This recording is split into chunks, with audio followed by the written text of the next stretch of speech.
Prince David D'Souza ಹೆಸರಿಗೆ ತಕ್ಕಂತೆ ರಾಜಕುಮಾರನಂತೆ ಉಡುಪಿ ಜಿಲ್ಲೆಯ ಕಾಪು ಮುದರಂಗಡಿಯಲ್ಲಿ ಹವಾ ಮೇಂಟೈನ್ ಮಾಡಿದ್ದ ವ್ಯಕ್ತಿ. ಗ್ರಾಮ ಪಂಚಾಯತ್ ಅಧ್ಯಕ್ಷನಾಗಿ ಜನಾನುರಾಗಿಯಾಗಿ ಕೆಲಸ ಮಾಡಿದ್ದ ಡೇವಿಡ್ ತನ್ನದೇ ಗ್ರಾಮದಲ್ಲಿ ಹಾಡು ಹಗಲೇ ಬೀದಿ ಹೆಣವಾಗಿದ್ದು ಮಾತ್ರ ದುರಂತ. ಶೂಟೌಟ್ಗೆ ಬಲಿಯಾದ ಈ ದೃಶ್ಯವನ್ನೊಮ್ಮೆ ನೋಡಿ. ಯಾವುದೇ ಭಯವಿಲ್ಲದೆ ಮುಖಕ್ಕೆ ಮಾಸ್ಕೂ ಧರಿಸದೆ ತಲೆ ಮತ್ತು ಎದೆಗೆ ಬಂದು ಗುಂಡು ಹೊಡೆದ ದುಷ್ಕರ್ಮಿಗಳ ಈ ಹುಚ್ಚಾಟ ಕೇವಲ ಕರಾವಳಿ ಮಾತ್ರವಲ್ಲ, ರಾಜ್ಯವನ್ನೇ ಬೆಚ್ಚಿ ಬೀಳಿಸಿತ್ತು. ಈ ಘಟನೆ ನಡೆದು ಕೇವಲ 8 ಗಂಟೆಗಳಲ್ಲಿ 3 ಪ್ರಮುಖ ಆರೋಪಿಗಳ ಹೆಡೆಮುರಿ ಕಟ್ಟುವಲ್ಲಿ ಉಡುಪಿ ಪೊಲೀಸರು ಯಶಸ್ವಿಯಾಗಿದ್ದಾರೆ. ಕೊಲೆಯ ನಂತರದ ಘಟನೆಗಳು ರೋಚಕವಾಗಿದೆ. ಪ್ರಮುಖ 3 ಆರೋಪಿಗಳು ಉಡುಪಿ ಜಿಲ್ಲೆಯ ಉತ್ತರ ಭಾಗದಿಂದ ಅನ್ಯ ರಾಜ್ಯಕ್ಕೆ ಎಸ್ಕೇಪ್ ಆಗಲು ಸಂಚು ಮಾಡಿದ್ರು. ಆದರೆ ಬಸ್ ಮೂಲಕ ಹೊರಟಿದ್ದ ಇವರನ್ನ ತಪಾಸಣೆ ನಡೆಸುವ ವೇಳೆ ಪೊಲೀಸರು ಅಡ್ಡಗಟ್ಟಿದ್ದರು. ಬೈಂದೂರು ತಾಲೂಕಿನ ಒತ್ತಿನೆಣೆ ಪರಿಸರದಲ್ಲಿ ಈ 3 ಪೊಲೀಸರ ಬಲೆಗೆ ಬಿದ್ದರು. ಇನ್ನು ನಮ್ಮ ಆಟ ನಡೆಯಲ್ಲ ಅಂತ ಗೊತ್ತಾಗ್ತಾ ಇದ್ದಂತೆ ಸ್ಥಳದಿಂದ ಎಸ್ಕೇಪ್ ಆಗಲು ಯತ್ನಿಸಿದ್ದಾರೆ. ಈ ವೇಳೆ ಪೊಲೀಸರ ಜೊತೆ ಚಕಮಕಿ ಉಂಟಾಗಿದೆ. ಕಾಪು ಎಸ್ಐ ತೇಜಸ್ವಿಗೆ ಹಲ್ಲೆ ನಡೆಸಲು ಮುಂದಾದ ಪ್ರಮುಖ ಆರೋಪಿ ರಾಜು ಎಂಬಾತನ ಬಲಗಾಲಿಗೆ ಪೊಲೀಸರು ಶೂಟ್ ಮಾಡಿದ್ದಾರೆ. ಇದೇ ಸಂದರ್ಭದ ಲಾಭ ಪಡೆದುಕೊಂಡ ಮತ್ತಿಬ್ಬರು ಆರೋಪಿಗಳು ಸ್ಥಳದಿಂದ ಪರಾರಿಯಾಗಿದ್ರು. ಆದರೆ ತಕ್ಷಣ ಕಾರ್ಯಪ್ರವೃತ್ತರಾದ ಪೊಲೀಸರು ಓರ್ವ ಆರೋಪಿಯನ್ನು ಕುಮಟಾದಲ್ಲಿ ಹಾಗೂ ಮತ್ತೊಬ್ಬನನ್ನ ಭಟ್ಕಳದಲ್ಲಿ ಬಂಧಿಸಿದ್ದಾರೆ. ಹಾಗಾಗಿ ಉತ್ತರ ಭಾರತದ ಶೂಟರ್ ರಾಜು ಜತೆಗೆ ಉತ್ತರಾಖಂಡ್ ಮೂಲದ ಅಜಯ್ ರಸ್ತೋಗಿ ಹಾಗೂ ಬಿಹಾರದ ಜಿಯಾವುಲ್ ವಜುಲ್ ಶೇಖ್ ಬಂಧಿತರಾಗಿದ್ದಾರೆ. ಬಂಧಿತರು ಸುಪಾರಿ ಪಡೆದವರು. ಆದರೆ ಇವರಿಗೆ ಫಂಡಿಂಗ್ ಮಾಡಿದ ವ್ಯಕ್ತಿ ಯಾರು ಅನ್ನೋದು ಪೊಲೀಸರು ಪತ್ತೆ ಹಚ್ಚಬೇಕಿದೆ.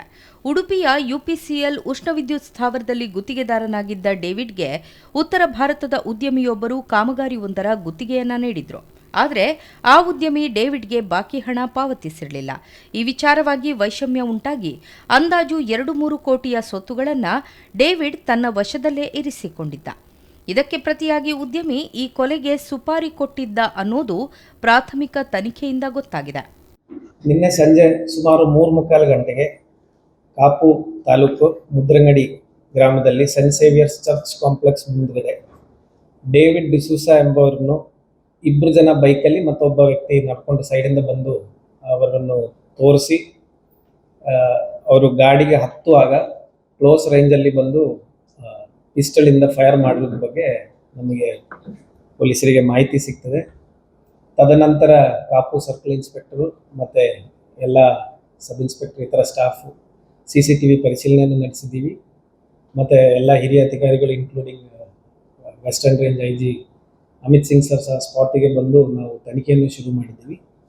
ಮೊದಲನೇದಾಗಿ ಆ ವಿಚಾರ ಸಂಬಂಧಪಟ್ಟ ಹಾಗೆ ಶಿರ್ವಾ ಪೊಲೀಸ್ ಠಾಣೆಯಲ್ಲಿ CR number 66/2026 under section 103, 35 BNS ಮತ್ತು 3 and 25 ಆರ್ಮ್ಸ್ ಆ್ಯಕ್ಟ್ ಸೆಕ್ಷನ್ ಅಡಿಯಲ್ಲಿ ನಾವು FIR ದಾಖಲೆಯನ್ನು ಮಾಡಿಕೊಂಡು ನಾವು ತನಿಖೆ ಶುರು ಮಾಡಿದ್ದೀವಿ.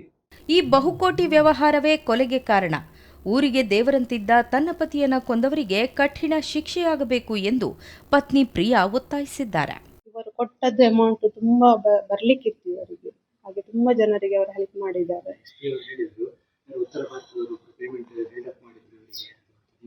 ಹೌದು, ಹಾಗೆ ಇತ್ತು ಅದು. ಬಟ್ ನಮ್ಗೆ ಈಗ ಅದು ಹೇಳಲಿಕ್ಕೆ ಆಗುದಿಲ್ಲ, ಕನ್ಫರ್ಮ್ ಇಲ್ಲ. ಅದರಂತ ಈಗ ಪೊಲೀಸ್ ಇಲಾಖೆಯವರು ಅದರ ಬಗ್ಗೆ ಇದು ಮಾಡ್ತಾರೆ.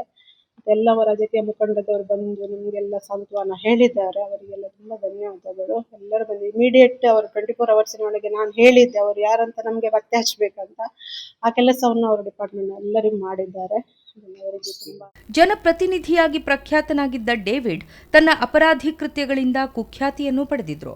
ಡೇವಿಡ್ ವಿರುದ್ಧ ಸುಮಾರು 21 ಕೇಸ್ಗಳಿದ್ದು, ಪರಿಸರ ಪ್ರೇಮಿಗಳನ್ನು ಬೆದರಿಸಿದ ಪ್ರಕರಣವೂ ಸೇರಿದಂತೆ ಪಾದ್ರಿಯೊಬ್ಬರ ಆತ್ಮಹತ್ಯೆಗೆ ಪ್ರೇರಣೆ ನೀಡಿದ ಪ್ರಕರಣ ಸದ್ದು ಮಾಡಿತ್ತು. ಪ್ರಿನ್ಸ್ ಎಂದು ಕರೆಸಿಕೊಳ್ಳುವ ಶೋಕಿ ಹೊಂದಿದ್ದ ಮತ್ತು ಸದಾಕಾಲ ಪಿಸ್ತೂಲ್ ಹಿಡಿದು ಬೇರೆಯವರನ್ನ ಬೆದರಿಸ್ತಾ ಇದ್ದ ವ್ಯಕ್ತಿ ಇದೀಗ ಸ್ವತಃ ದುಷ್ಕರ್ಮಿಗಳ ಗುಂಡಿಗೆ ಬಲಿಯಾಗಿರೋದು ದುರಂತವೇ ಸರಿ.